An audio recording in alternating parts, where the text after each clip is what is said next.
This is an ABP Life podcast. Architects और engineers बहुत समय से भूकंप निरोधी इमारतें बनाने की कोशिशों में लगे हुए हैं। जापानीज कंपनी एयरडांशन इसमें काफी हद तक कामयाब हुआ है। जापान में भूकंप से होने वाले नुकसान से बचने के लिए खास टेक्नोलॉजी पर काम किया जा रहा है, जिसमें घर को कोई नुकसान नहीं होगा, और इसे कहा जा रहा है लेविटेटिंग हाउस टेक्नोलॉजी। क्या है ये? इंडिया में कब आएगी? इसके अलावा भी कौन सी टेक्नोलॉजीज हैं जिनका इस्तेमाल भारत में किया जा रहा है? भविष्य में किन टेक्नोलॉजीज के आने की संभावना है जो हमें भूकंप से होने वाले नुकसान से बचा सके? जानिए सब कुछ आज के FYI में सिर्फ एबीपी लाइव पॉडकास्ट पर। हेलो, मैं मानसी हूँ आपके साथ, और मेरे साथ में जुड़ चुके हैं doctor Sumer Chopra, director Institute of Seismological Research. Welcome to ABP live podcast sir. Thank you so much for taking out time.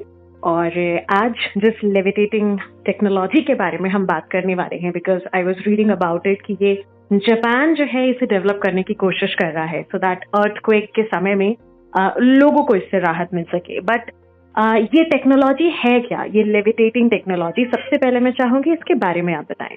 देखिए, ये लेविटेटिंग टेक्नोलॉजी ऐसी है कि जैसे हम अर्थक्वेक कोई भी आता है तो जनरली क्या होता है कि ग्राउंड में वाइब्रेशंस आती हैं, और कोई भी ग्राउंड के ऊपर आपने स्ट्रक्चर बनाया है, हाउस है या कोई आपके डैम है या कोई अगर आप बात करें ब्रिज है, कोई भी इंफ्रास्ट्रक्चर है, तो वो जनरली ग्राउंड मोशंस वो स्ट्रक्चर में ट्रांसफर होती है।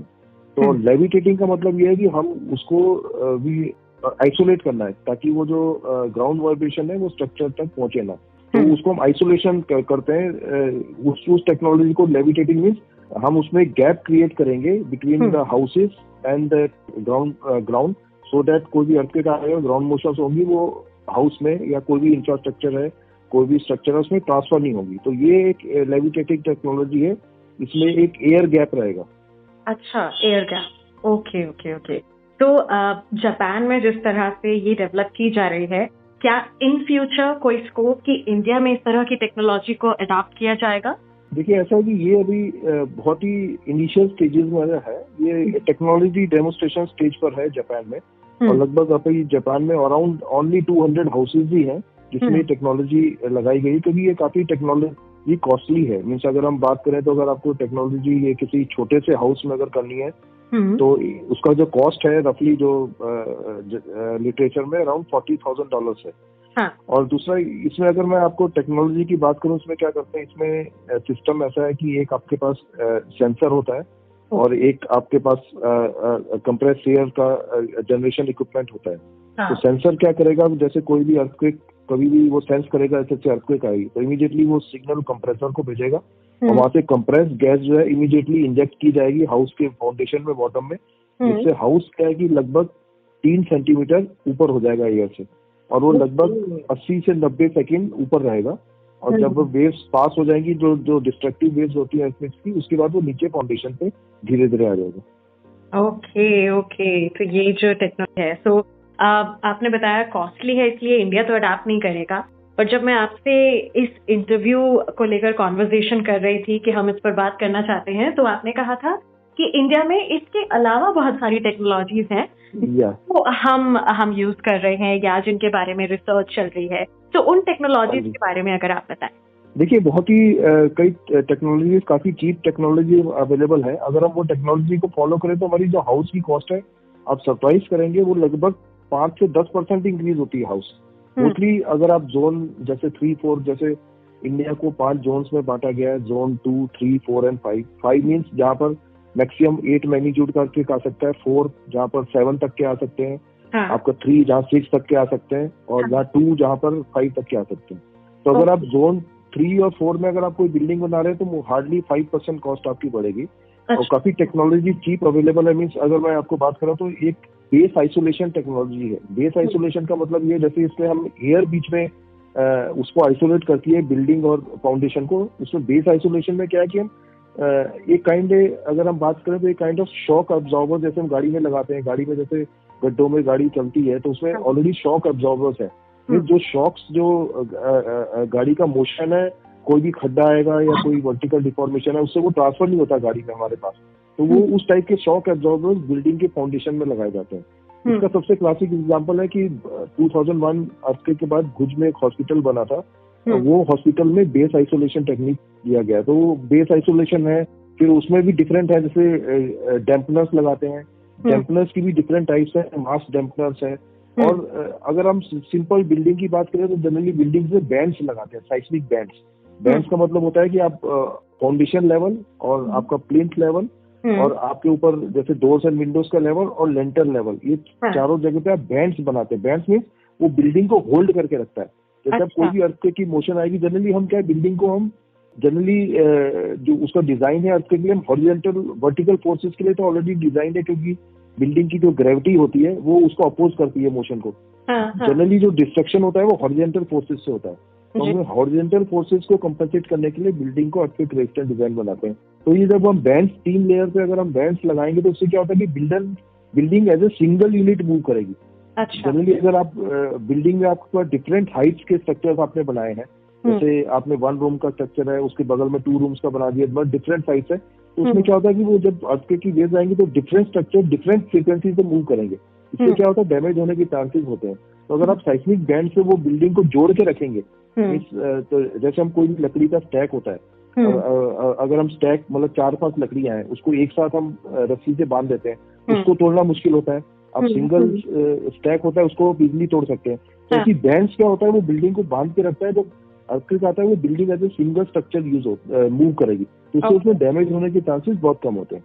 दूसरा ये होता है, जैसे आपने आजकल देखा होगा बहुत सारी मल्टी स्टोरी बिल्डिंग बन रही है, उसमें हम लोग क्या होता है कि नीचे जो सबसे ग्राउंड फ्लोर होता है उसको हम पार्किंग के लिए छोड़ देते हैं, ठीक है ना, वो ब्लैंक रहता है, तो उसको हम सॉफ्ट स्टोरी कहते हैं। तो जनरली क्या है कि ये इस टाइप की बिल्डिंग बहुत ही हाईली डेंजरस रहती है अर्थक्वेक के टाइम पे, इनके गिरने की संभावना बहुत ज्यादा है। उसके लिए क्या करते हैं कि हम उसमें शियर वॉल्स बनाते हैं। तो शियर वॉल्स वही काम करते हैं जो बैंड्स काम करते हैं। जैसे शियर वॉल से क्या होता है कि वो बिल्डिंग जो है as a whole structure move करेगा, तो उसमें वो शियर वॉल जो है वो फाउंडेशन तक अटैच रहते हैं। तो उससे क्या होता है कि वो डिफरेंशियल मूवमेंट नहीं हो पाएगा, और उससे क्या होता है वो बिल्डिंग के गिरने की संभावना कम है। तो ये 2-3 टेक्निक्स है जिससे इजिली अवेलेबल है और मतलब कॉस्टली भी नहीं है, जिससे कि हम भूकंप विरोधी जो है वो हम स्ट्रक्चर डिजाइन कर सकते हैं। तो क्या इनका इस्तेमाल आज के समय में हो रहा है इंडिया में?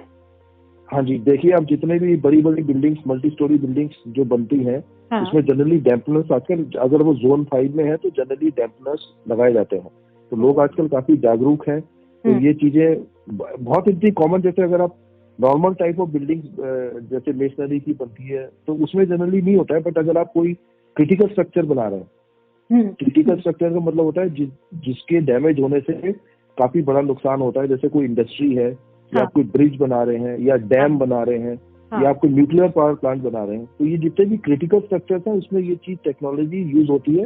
उसको हम अर्थक्वेक फोर्सेस डिफाइन करते हैं कि इस रीजन में कितने बड़े अर्थक्वेक आ सकते हैं और वो अर्थक्वेक से कितनी बड़ी मोशन आएगी, उस मोशन के हिसाब से वो बिल्डिंग को डिजाइन करते हैं, अर्थक्वेक रेजिस्टेंट डिजाइन करते हैं। तो जितने क्रिटिकल स्ट्रक्चर्स हैं वो ऑलरेडी अर्थक्वेक रेजिस्टेंट डिजाइन से बनाए जाते हैं।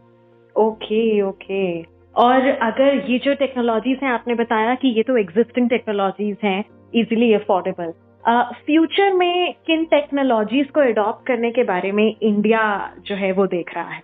देखिए ऐसा है कि इंडिया में भी अगर हम बात करें कि जितनी यहाँ पे हाई राइज बिल्डिंग काफी कम है, जैसे आप जापान में जाएं, ताइवान में जाएं, तो वहाँ पे हाई राइज बिल्डिंग आपकी मोर देन 30 स्टोरी 40 स्टोरी काफी बिल्डिंग है, रेजिडेंशियल कॉम्प्लेक्सेस। तो वहाँ पर जनरली क्या है कि जितनी भी हाई राइज बिल्डिंग है वहाँ पर ये बेस आइसोलेशन, डैम्पनेस बहुत कॉमन चीज है वहाँ पर। और यहाँ पर इंडिया में क्या है कि अभी जितनी भी हाई राइज बिल्डिंग है वहाँ पर बहुत ही रेयरली किसी बिल्डिंग में लगा है, बट मोस्टली किसी बिल्डिंग में नहीं है।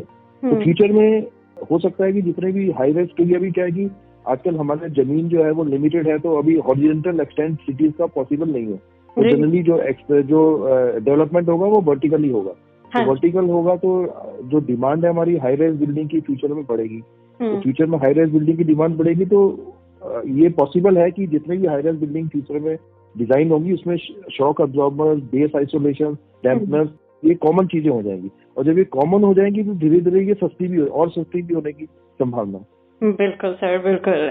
आज जो हमने ये टॉपिक उठाया है, इसको लेकर अगर आपको लगता है कोई चीज जो हमने कवर नहीं की और जो एक आम जनता तक पहुंचनी चाहिए बात, वो अगर आप बताना चाहें। देखिए मैं यही कहता हूँ कि जनरली लोगों के माइंड में वो बहुत ही मिसकंसेप्शन है कि अर्थक्वेक रेजिस्टेंट डिजाइन बनाने से। एक तो मिसकंसेप्शन ये है कि अर्थक्वेक रेजिस्टेंट और अर्थक्वेक प्रूफ। जैसे कई बिल्डर्स जो है वो आपको एडवर्टाइजमेंट देखा होगा आपने ब्रोचर में, ये बिल्डिंग हम अर्थक्वेक प्रूफ बना रहे हैं। देखो कोई भी बिल्डिंग अर्थक्वेक प्रूफ नहीं बन सकती, क्योंकि उसको क्या है कि डिजाइन करने के लिए उसकी कॉस्ट इतनी बढ़ जाएगी कि वो इकोनॉमिकली वायबल नहीं होगी।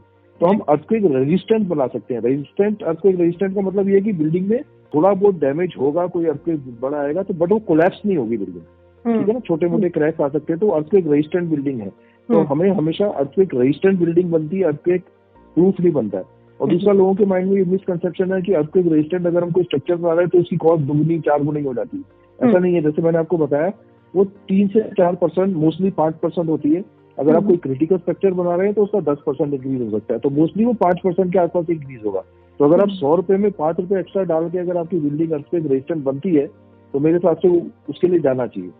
जी जी जी, बिल्कुल सर। बहुत बहुत शुक्रिया आपका हमारे साथ जुड़ने के लिए एबीपी लाइव पॉडकास्ट पर।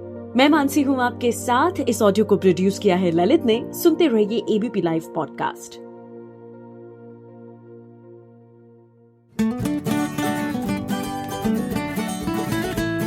This is an ABP Life podcast.